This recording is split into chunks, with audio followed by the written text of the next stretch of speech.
Hello everyone, Blue Star Saber here once again to do another One Piece chapter review, chapter 1029, The Tower. I actually meant to do this a bit earlier, but I got distracted and all that stuff. But now I'm trying to do this chapter now, just so that the next chapter, the early releases, the unofficial releases tomorrow, I don't get too far behind, and then, the official release on Sunday. I don't want to do late One Piece chapters again, but anyway, on to the chapter. Anyway, before we begin, I'll just do the little cover where you have like a reader's request of a Boney having a sober eating contest with some otters by Irene Coe. So as we can see let's see that about 6 otters are eating just as many bowls of ramen that Julie Boney is, and it's actually kind of cute. No, granted, apparently. I saw like King of Lightning couldn't tell the otters from the hamsters or something, but I don't know. I probably shouldn't make too much comments on like other YouTubers, but yeah, these look like otters to me. But yeah, look at I can probably see why he might have said like these do kind of look like hamsters. Anyway, we follow up from the last chapter where Queen's sword has broken, which got broken when trying to slash Sanji's neck. It's with like the Beast Pirates a bit shocked by it, while Sanji's just landing on. But it's with Queen commenting that Sanji has not used any haki. He remembers how Judge once talked about how he gave human bodies exoskeletons that can give like abnormal regeneration and give them, witsy physical strength. And most of all, feelings of emotions, no emotions, and unfeelings of heart and ice. No emotions, cold-blooded killers, if you will, as he attempts to fire lasers at him. Chopper then wondering why the sword.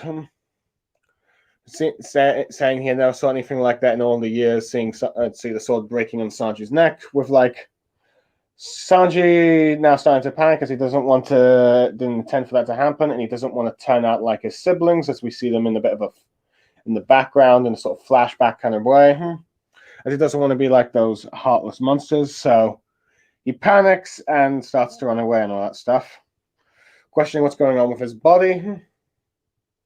Trying to think back what he did and all that stuff, which I assume is probably the raid suit, but that's probably a discussion for later. Let's see, with Sanji saying, let's see, given time to think, but Queen is not having it.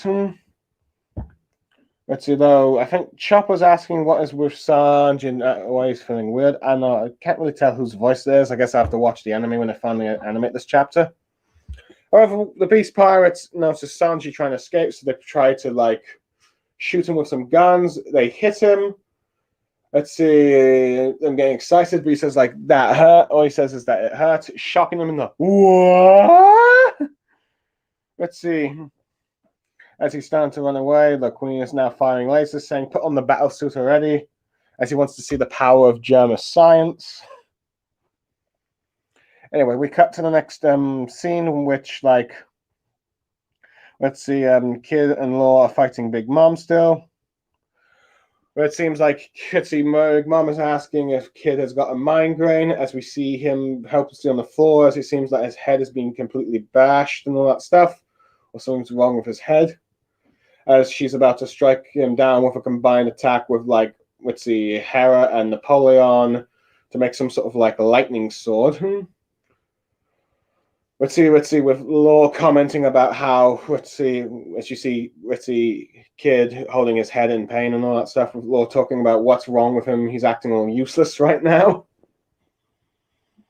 With Law trying to, save Kid by using his shambles counter shock, which seems to damage Big Mom.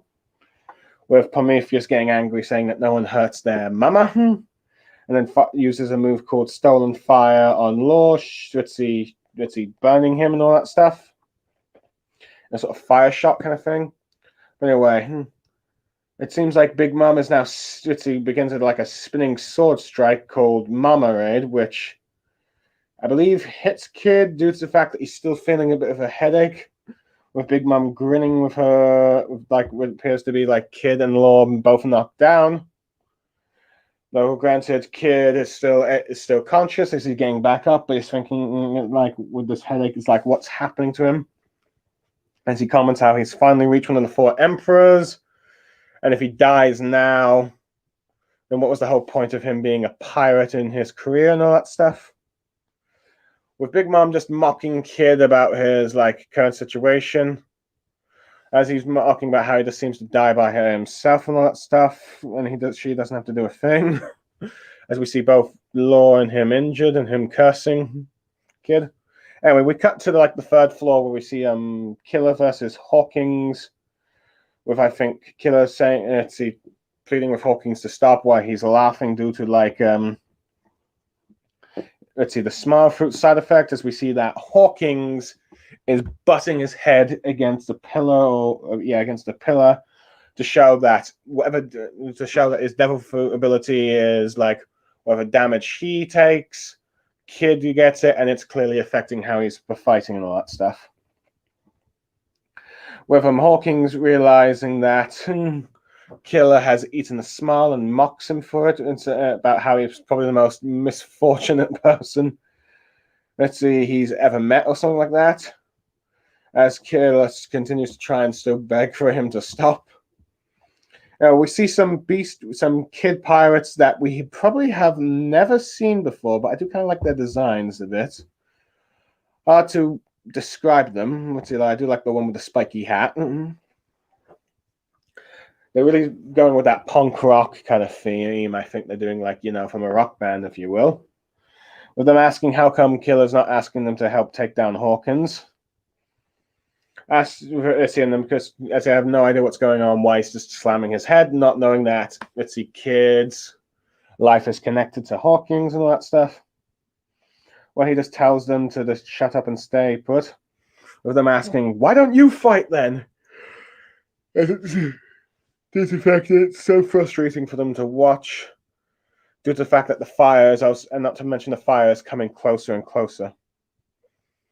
With Killer just asking Hawkins to release Kid, and here he can have his life in exchange. However, from what we can see from Hawkins' cold stare, he's not impressed with this offer, and then starts kicking Killer. Let's see. As he's introduced that Kid is currently fighting Big Mom, and that he's mocking how Kid has finally succeeded in his dream of fighting down an Emperor of the Sea. Let's see. So Killer is saying yes, please stop sabotaging him and all that stuff. But Hawkins goes Hawkins says that if he prevents him from succeeding, then and tells him that if Hawkins wants him to stop him if Killer wants him to stop, Killer's just gonna have to slice at him with his scythes, or telling him to surrender if he prefer, as he'll put a good word in for Kaido and all that stuff, saying that either submit to the Beast Pirates or try and kill him and all that stuff. But goes on about how either way they have no chance of winning this fight due to facts stacked against him, all that stuff. As Hawkins goes on about, and you can kind of see him being a bit not exactly happy about the situation when he goes he goes on about, this is why the Yonko have ruled the seas for so long. They're nearly impossible to beat, and they are and he must have felt it, and they must have felt it in their own instincts themselves, as there's no way to beat them. Though Killer says not to get emotional now, as he knows deep down Hawkins regrets the decision he made back then, when he surrendered to Kaido, as he didn't really want to become a beast, Yonko subordinate and all that stuff. And Killer comments about how Hawkins feared dying in the future, and yet here he and Kid still stands, who defied a Yonko, didn't die, and now they're fighting them again on their terms and all that stuff, and they're standing still. As we flash back to that flashback bit where Kaido says, join me, and I'm glad you take me into my crew and all that stuff. No, Hawkins clearly annoyed, saying, let's see who regrets it in the end. Let's see. Since let's see, Hawkins goes like, since we're talking about lives without regrets, he'll just do that. Let's see.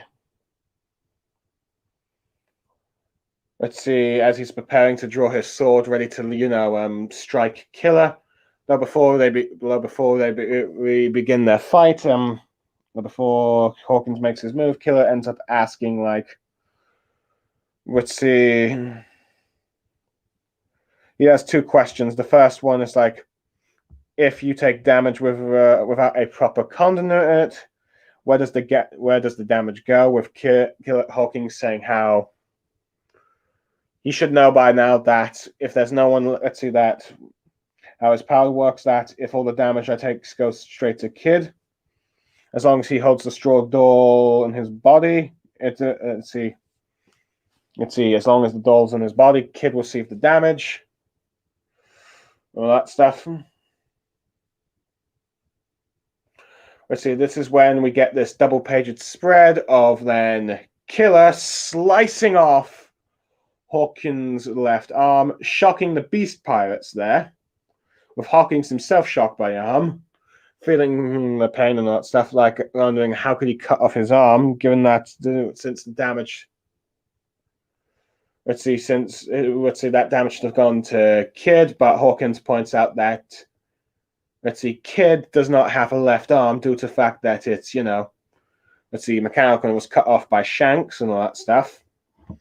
And I think we end up seeing a panel of Kid's arm being metal arm being cut off, and him showing no damage, which shocks kind of Hawkins.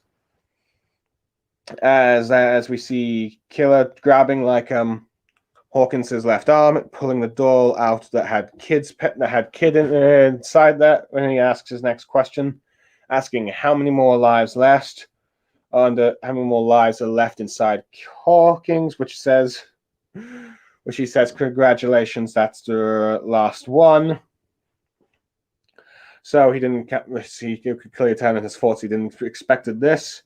As he gets desperate and tries to use the Strawman card of Death Upright, and tries to summon like his giant card of destruction, his giant voodoo doll puppet Reaper that he was using to fight Luffy and Zoro in the beginning. Let's see. With the card of destruction, pulling out the card of destruction, he says he can now end Killer's miserable life. However, Killer slices off the head of this giant voodoo doll with his beheading claws, shocking the Beast Pirates there. I wonder if any of these Beast Pirates were his subordinates during his own crew and all that stuff. It remains clear what's ever happened to his crew. As Killer heads towards Hawkins, though, he says that the straw man will not perish. As he says, he'll come back to life as long as the cards dictate it so. With Hawkins drawing a card and telling him to show the ending of this fight, and much to his shock, it seems to be the tower. As Killer goes straight towards Hawkins, using a move called Spin and Sonic, slicing Hawkins, halfway through his head and all that stuff. Not cutting it off, but more like a strike at the forward thing, like you did the forward slash. Shocking the Beast Pirates around there, and one of them, I think, might have looked like someone from a Hawkins crew. I could be wrong there. I know, I've just got these sort of two ponytails that I think I might have seen from Hawkins crew, but either way, Hawkins is sliced, and let's see, with Killer's crew celebrating him doing it as Hawkins fall to the ground, as Beast Pirates go Hawkins, as we get a little narration about how the Strawman's card, the tower, means the collapse of the old Brittle, and its hidden meaning is a new way forward. As Big Mom comments, it seems that Kid is now back it seems to be much better spirits now, with Kid saying that his body feels much lighter, with Killer going saying, "Get going, Potter," as that ends the chapter. As Ritzy Kid now no longer burdened with Hawkins' straw doll inside him and all that stuff, is Ritzy fully ready to fight Big Mom. First of all, we'll get to the Sanji. So let's see. First of all, for my thoughts, I think I'll get to like the Sanji for my thoughts on like Sanji first and all that stuff.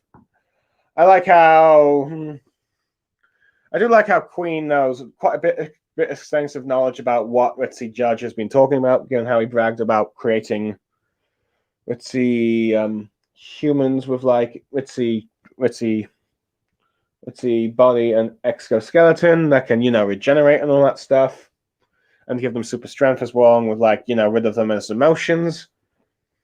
As Kid realizes, as he quickly realizes what's happening to Sanji and that stuff, but still tries to attack him and all that stuff because he wants to test out, Germa science, because it's like, all right, Judge, let's see what you're capable of, and it's like Sanji gives him the perfect chance to test it out and all that stuff.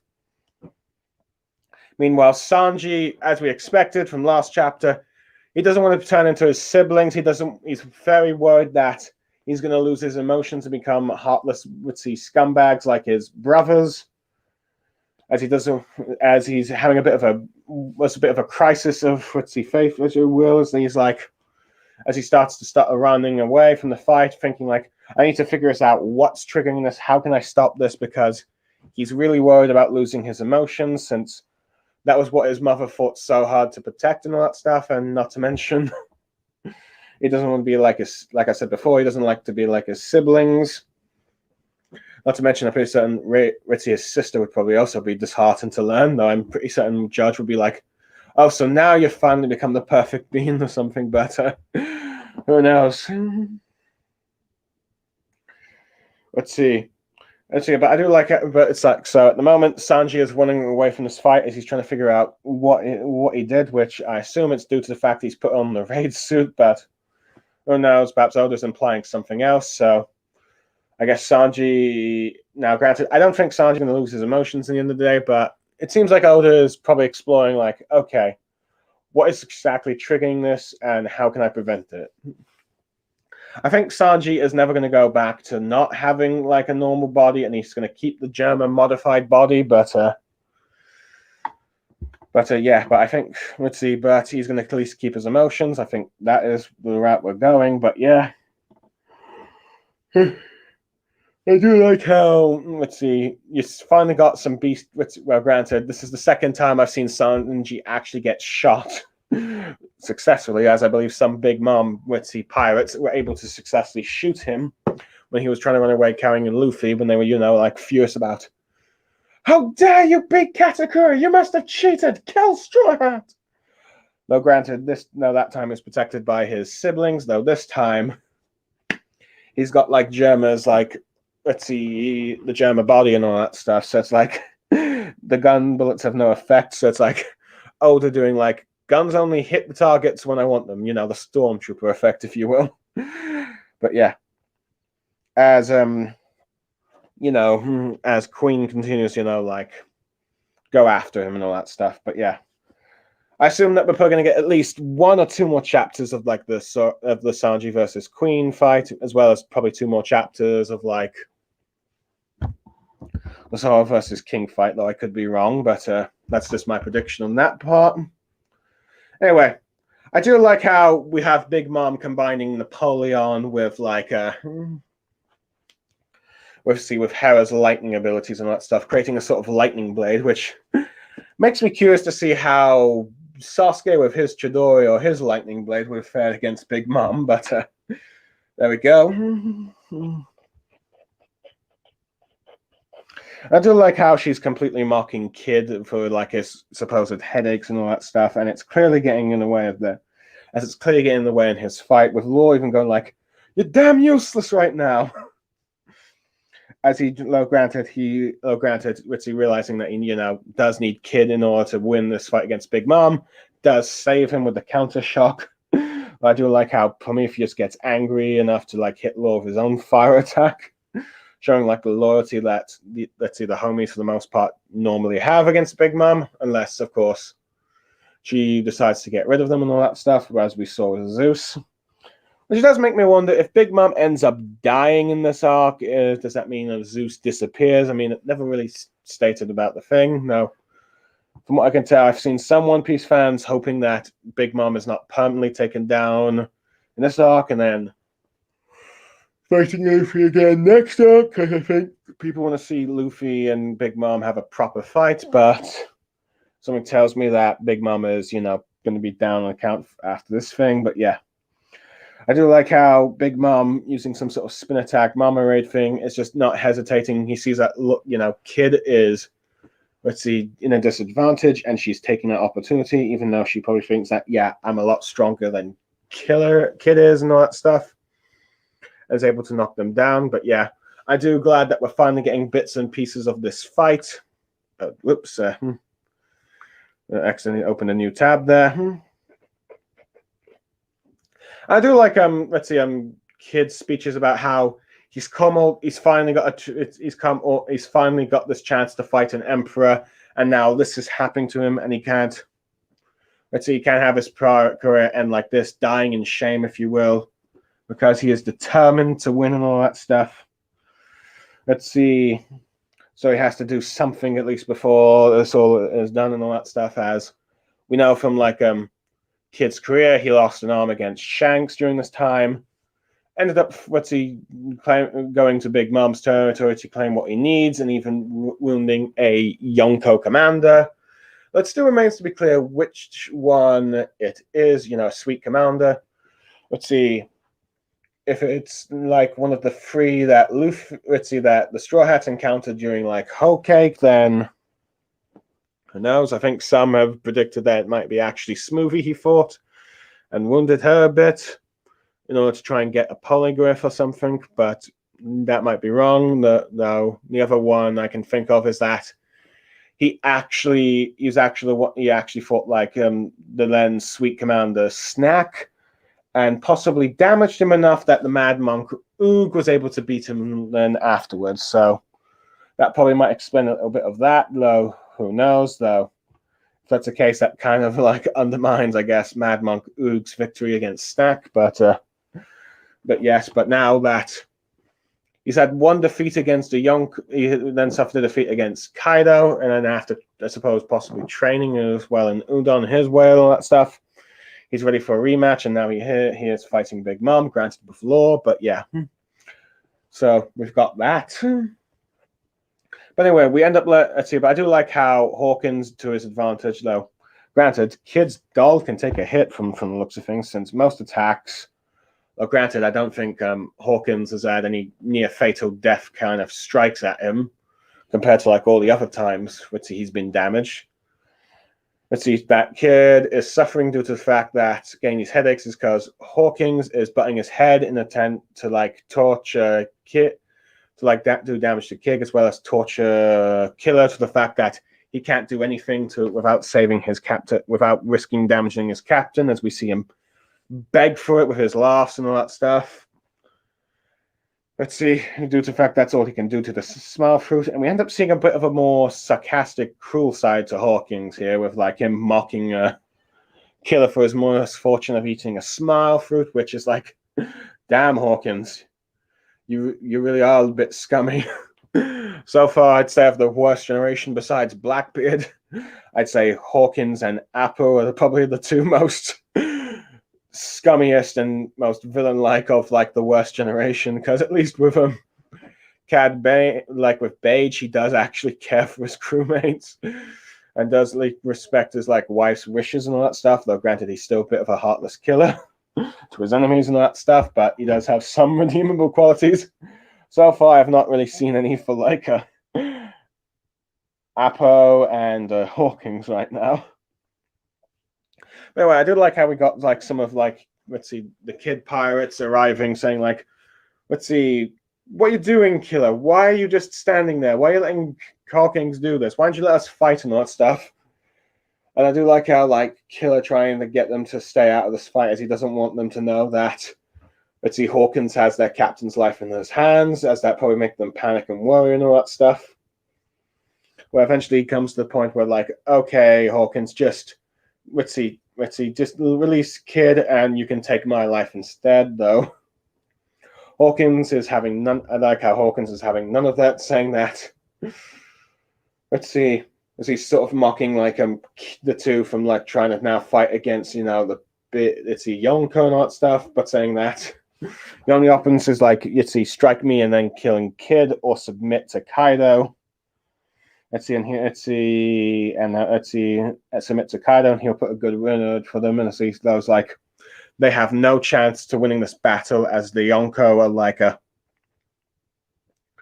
let's see, as they are like unstoppable and that stuff. But I do like that, despite let's see Hawkins talks, he clearly regrets doing this, as let's see, he thinks that this is that the only way to survive, the only way he can survive his fate of like against the Yonko is to submit it, is to be their subordinate rather than fight them. He doesn't want to be. He seems like he's frustrated that he's lost his freedom as an individual pirate captain, but he dares not go against the cards. And you can see like in many ways, Hawkins kind of, to me, if you ask me if Hawkins existed in the world of Naruto, I'd probably like to see him, fight against Neji, just because Hawkins is a person that's like, let's see, the cards define your fate. Let's see, I do dare not defy the cards. Fate is inevitable and all that stuff. Well, Neji, who's learned that fate is not absolute and stuff after his fight with Naruto. Let's see, would probably go against this, though granted, many would, like as many of that probably know that. Let's see, Kishimoto kind of betrayed those themes against destiny and all that stuff he set up with Neji and all that stuff, but still. But that's just like if a what-if scenario, if you had someone like Hawkins in the world of Naruto, I'd probably like to see a Neji versus Hawkins fight about, let's see, fate and destiny and like all that stuff. So yeah, that would be interesting and all that stuff. But yeah, I do like how Killer goes like deep down. Hawkins regrets the decision he does, and that he only did it because he was scared of dying against a Yonko, because he saw no check, because he thought like the card said he had no chance of winning. But yet, look at him and Kid. They defied the Yonko, and here they are still standing, showing that they still have a chance of taking down a Yonko, while Hawkins has doomed himself to be just a disposable subordinate of the Beast Pirates when the time comes, and just like, as that, though Hawkins now finally getting agitated with Killer, just now decides that, I'm just going to end this fight now and just kill you and all that stuff. But yeah, so Killer now, let's see, gaining a sort of revelation about Hawkins, then starts to like, let's see, ask him a question about like, okay, like about his two questions about his devil fruit, like one, how, let's see, like to the fact that, let's see, if he takes damage without a proper conduit, where does that damage go? Sorry, I might have made a mistake when reading the chapter earlier. Sorry, but yeah, without a proper conduit, let's see, where does the damage go? With Hawkins, going like, I've already explained it to you. If there's no one inside me, let's see, I take the damage. But since I have a doll in me, it goes to like Kid, as long as he holds like a straw doll in his body and all that stuff, which then results in, let's see, Killer, using the smart, thing and, slicing off the left arm as he knows that due to the fact that Kid doesn't have a left arm, let's see, ever since his fight with Shanks, he's like, what, since Kid doesn't have an arm, I've sliced off this one because, Kid won't feel any pain, as we see like the metal arm just cutting off as Hawkins comes to this realization, and it shows a sort of like intelligent side to like, Kid, as now that, let's see, there are no more straw dolls inside Hawkins, he can now fully damage Hawkins without any worry about damaging anyone else, particularly anyone that might be on his side or anyone in his crew or like his captain. So in a bit of a desperate attempt, you have like Hawkins using his strongest, let's see, voodoo doll of card of destruction, if you will. I do like how Killer Easy is able to behead this as well. And then as Hawkins gets desperate, we end up seeing this card called the Tower, which I think is actually also, as we learn its meaning, which I think is also an actual card in real life with these kind of like voodoo ritzy future fortune telling cards, if you will. There, let's see how it means about how the collapse of the old tower, and then let's see, and it has another meaning of like a new way forward, showing us that despite what Hawkins said about cards absolute and like the Yonko is unstoppable, the cards are showing that yes, the Yonko are actually going to lose this fight in the end, and that there was a way of defying them, even though he thought that the only choice there was to submit or die. So we see him get sliced by Killer, and I do like how he's using a move called Sonic Spin. So yeah, I do like how we've gotten like 3 separate like double pages of like Killer just slashing with his like blades and all that stuff. I do like how we see his crew, Killer's crew, just cheering him on, while the Beast Pirates are just shocked and all that stuff. As now it seems like this might be it for one of the worst generation, though granted, it remains to be seen whether or not Hawkins and Apo, which I assume both of them will be defeated in this arc, if this is their end game, or will they appear in a future arc? Because so far, we're definitely going to see Beige again at some point, and definitely Kid, Law, and Killer. Not to mention, I'm pretty certain we're going to see something happen with X-Drakes now that we know he's a member of Sword. And not to mention there's Blackbeard, Julie Bunny, and Mad Monk Ook, so I assume Oda has something planned for them as well. But I'm curious to see that if Oda is done with these 2 members of the worst generation that submitted to like Kaido, thinking that, oh, there was no other way of defying a Yonko and all that stuff, so submit, but who knows. Though if Hawkins does appear again, perhaps he might not rely so much of like absolute fate in the cards and all that stuff, so that'll be an interesting character development, but for now, he's down and out. And that means that the only fights left are Luffy versus Kaido, Kid and Law versus Big Mom. Let's see, Raizo versus Fukurochu, or like, his ninja rival that was Orochi's subordinate. And Zoro versus King, Sanji versus Queen, and I believe X-Drake versus Apo. I'm curious to see how that fight is going down as well. I assume that we're probably going to see possibly Apple next, or maybe even Raizo versus Fukurochu, but who knows, we might even get more of like, but probably given the fact that from what the end of this chapter implies, now that Kid, no more Voodoo Doll, Killer is, Kid is ready, is now full of energy now, is ready to fight Big Mom, so I assume that next chapter will mostly be like, we're going to find and see Kid and Law make their counterattack and all that stuff. So, yeah, I do like this second rave you kind of got of Kid. It kind of reminds me of Luffy, which goes to show that, yeah, Kid is like Luffy's rival and all that stuff. Though, granted, I'd say probably Luffy's currently stronger than him, given his Conqueror's hockey right now. Though, granted, I'm curious to see, I'm sure Oda has got something that also give Kid a boost not to be underestimated. So, yeah. I do like how and all that stuff, but yeah. Overall, I give this chapter a 9 out of 10. I like how we got like let's see, Sanji contemplating whether or not he's losing his humanity and worrying about it, while Queen is expressing his interest in learning Gemma, seeing the power of Gemma firsthand and all that stuff. Makes me curious to see if Gemma actually managed to escape the Big Mom Pirates in the end. I'm very curious in that. I know the Sun Pirates did, but what about Gemma? Meanwhile, we finally got to see bits of like Big Mom fighting like Kid and Law. Particularly, I like how she used like a combination of Napoleon and the Hera and all that stuff. And we see like, let's see, Hawkins doing his butting is giving Kid headaches, which is affecting his fight, which allowing only Law to like do damage to Big Mom and all that stuff. And I like how we end up seeing a bit of like, the clash of like Killer and Hawkins finally reach its climax and all that stuff with Hawkins mocking Killer for like his condition with the smile throat and telling him to surrender, while Killer retorts back how he seems to regret the decision he made to submit to Yonko. And all that stuff, given the fact that him and Kid are still here standing and all that stuff. Let's see, and I do like how we still see Killer using a clever side of himself of like cutting off Hawkins' arm, which I assume is probably going to be permanent damage.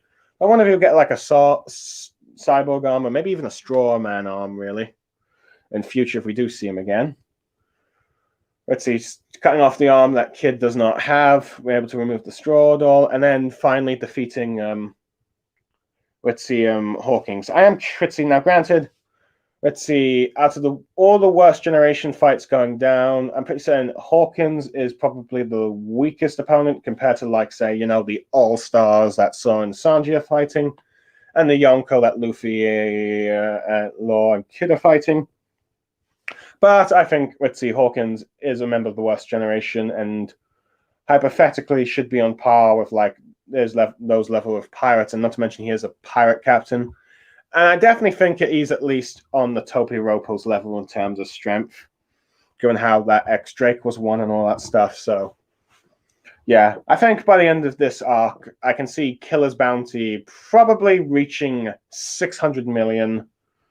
The bounty tripling because, given the fact I think Kid's bounty is going to go extremely high up. Let's see, after, beating Big Mom with Law and probably reaching like at least 2 billion, I think. So yeah. So I think Killer will probably get like a bounty that's sort of set,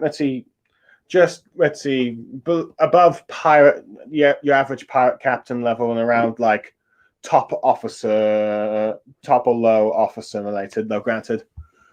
Given the fact that he also fought Yonko as well, I could also see the government perhaps also considering raising his bounty to at least 1 billion or something like that. I definitely say amongst the 5 worst generations that fought the Yonko, he's probably going to get the lowest and all that stuff since, he's like the subordinate, since he's like a subordinate. Granted, his current bounty is like 200 million, so it's either going to be, I think the amount's going to increase by triple or 5 times. But yeah, I like how this fight has been concluded, and now Kid is ready to go to face Big Mom. So yeah, 9 out of 10. I'm Blue Star Saber signing off. Thank you for watching this video. If you did have the time all the way to the end, I look forward to seeing. I look forward to reading the next chapter of One Piece. Goodbye, everyone.